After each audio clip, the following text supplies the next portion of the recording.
50 ওয়াক্ত নামাজের সওয়াব দেওয়া হয়। এখন নামাজটা আমাদের সবচেয়ে গুরুত্বপূর্ণ ইবাদত।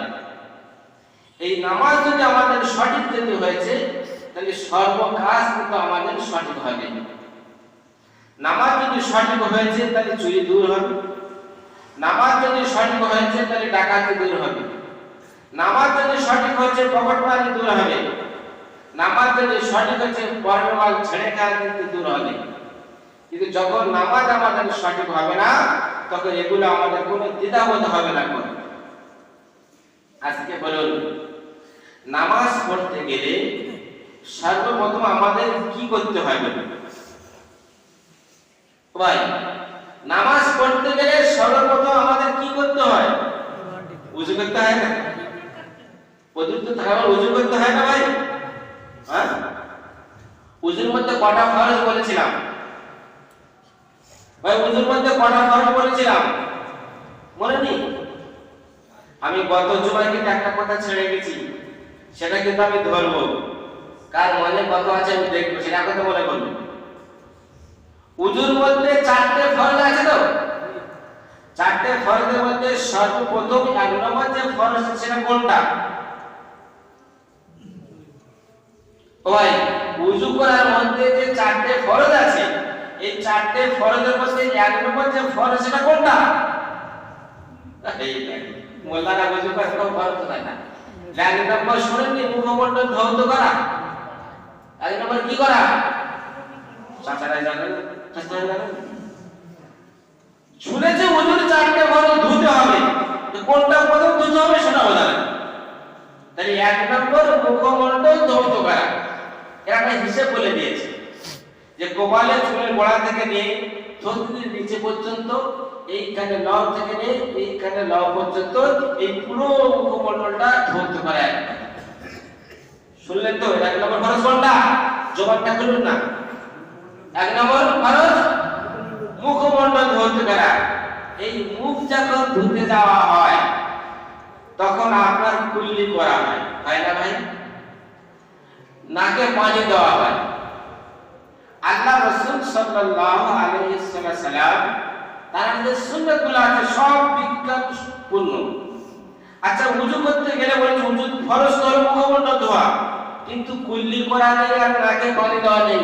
রাসূল সাল্লাল্লাহু আলাইহি ওয়াসাল্লাম কেন বলে দিলেন যে ওযু করার পরে তোমার সুন্নাত যদি আদায় করো তাহলে কুল্লি করতে হবে আর নাকে পানি দিতে হবে? একবার চিন্তা করে দেখেছেন? ওই দেখেছেন আপনি এমন জায়গায় গিয়ে পৌঁছেছেন যে সেখানে পানি না থাকলে সে তো তাইমুম করে না যায়, কিন্তু এই দুটো কথা আমাকে কেন বললেন?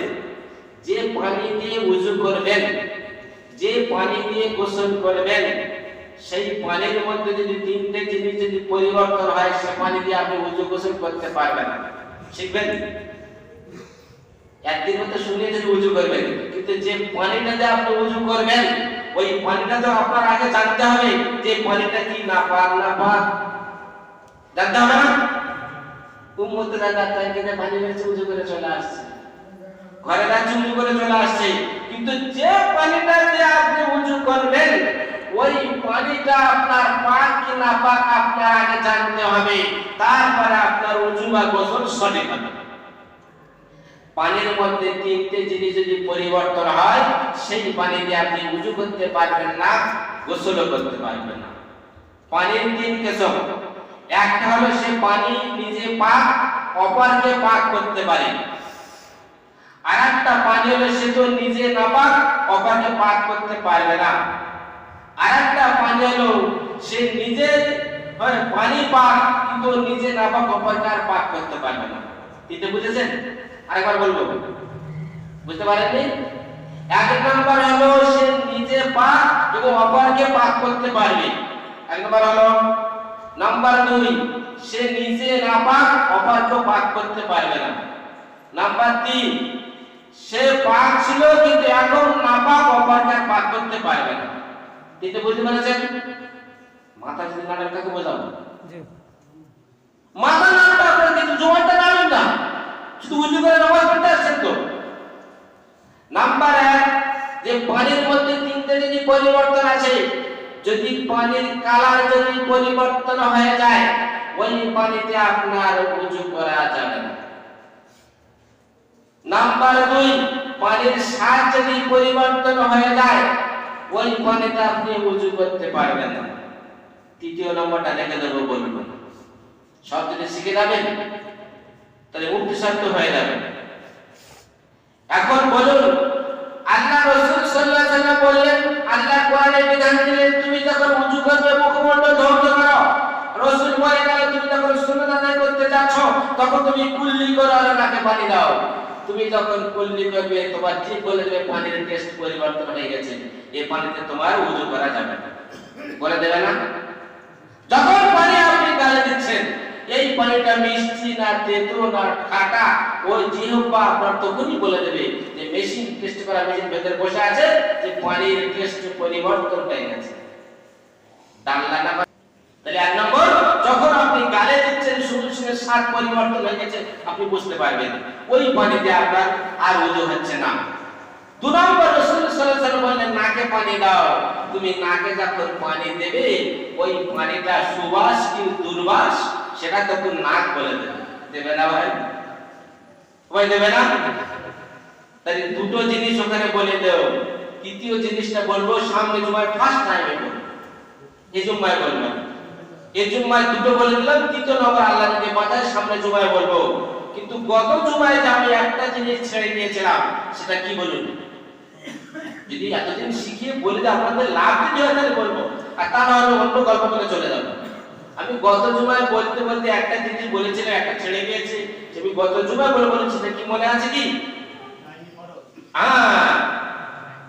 দায়মি ফরজ। আমি বলেছিলাম দায়মি ফরজ তিনটের মধ্যে আমি দুটো বলেছিলাম, একটা ছেড়ে গিয়েছিলাম, মনে আছে? বলে হুজুর ও তো মসজিদের গেটের কাছে রেখে গেছি তো, আবার দুটো গেট, এই গেটে যদি কিছু বাকি থাকে ওই গেটে রেখে আমরা চলে যাই। যে মুসলমানদের পুরুষদের জন্য 24 ঘন্টায় 3টে দায়মি ফরজ আছে। এই 3টে দায়মি ফরজ 24 ঘন্টার সঙ্গে রাখতে হবে।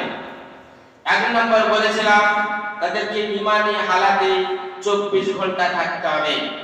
নাম্বার 2, তার সতর্কে ঢুকে রাখতে হবে। তৃতীয় নম্বরটা আমি রেখে দিয়েছিলাম এই জুমায় বলবো বলে। এবার মনে উঠেছে? মনে উঠেছে কি?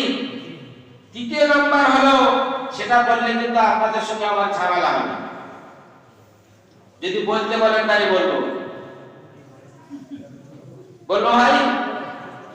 তৃতীয় নম্বরটা বলতে গেলে আমার আপনার সঙ্গে ঝামেলা হবে, সেটা বলবো না। তৃতীয় নাম্বার হলো আপনার অধীনস্থ যে মহিলা সমাজের কাছে তাদেরকে পর্দার ভিতরে রাখতে হবে, পর্দার সঙ্গে রাখতে হবে। এটা কিসের মধ্যে? ফরজের মধ্যে। শিখলেন তো? তাহলে পুরুষদের জন্য 3টে যে দায়মি ফরজ আছে 24 ঘন্টার আমরা শিখে গেলাম। এই 3টে দায়মি ফরজ যখন আমরা পূর্ণভাবে আদায় করব, কিয়ামতের ময়দানে আল্লাহর কাছে বলবো আল্লাহ আমার জন্য যে 3টে যে দায়মি ফরজ 24 ঘন্টায় ছিল আমি সেটাকে আদায় করার চেষ্টা করেছি, তবে বউকে বলেছি বউ মানে করার আমার কিছু নাই, সেদিন তোমার ধরে তাড়াতাড়ি দেবে জেলখানায়, সে জেলটার নাম শুনে ভয় লাগে। আল্লাহ রাসূল বললেন যে বাড়িতে না